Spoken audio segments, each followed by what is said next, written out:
In today's video, I'm going to show you how to enable or disable audio scrubbing in DaVinci Resolve 20 in just a few simple steps. This is a really useful setting if you want to hear audio while you drag through your timeline, or if you want to turn that feature off for a smoother editing experience. And if this tutorial helps you out, make sure to hit the like button and subscribe for more quick DaVinci Resolve tips. Now let's get right into it. First, make sure you are on the Edit page or the Fairlight page.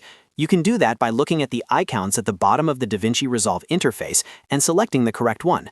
Audio scrubbing is available in these areas, so starting on the right page is the first step. Once you are there, go to the top menu bar and click on Playback. This will open a drop-down menu with several playback-related options. In that list, look for Audio Scrubbing. Now, here's the important part. If there is a check mark next to audio scrubbing, that means it is enabled. If there is no check mark, then audio scrubbing is disabled. To change it, just click on audio scrubbing once to toggle it on or off. It really is that simple. If you prefer a faster method, you can use the keyboard shortcut Shift+S. That shortcut lets you quickly switch audio scrubbing on or off without opening any menus at all. This is especially handy when you are editing and want to save time. After you toggle it, try dragging or scrubbing through the timeline. If audio scrubbing is disabled, you will notice that you can no longer hear audio while moving through the timeline. But if you play the timeline normally using the J or L keys, you will still hear audio during playback. That's because scrubbing and normal playback are two different things.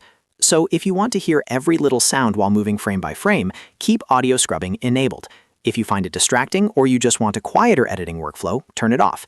Either way, now you know exactly where to find it and how to control it in DaVinci Resolve 20.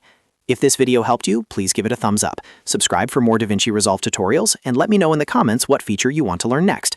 Thanks for watching, and I'll see you in the next one.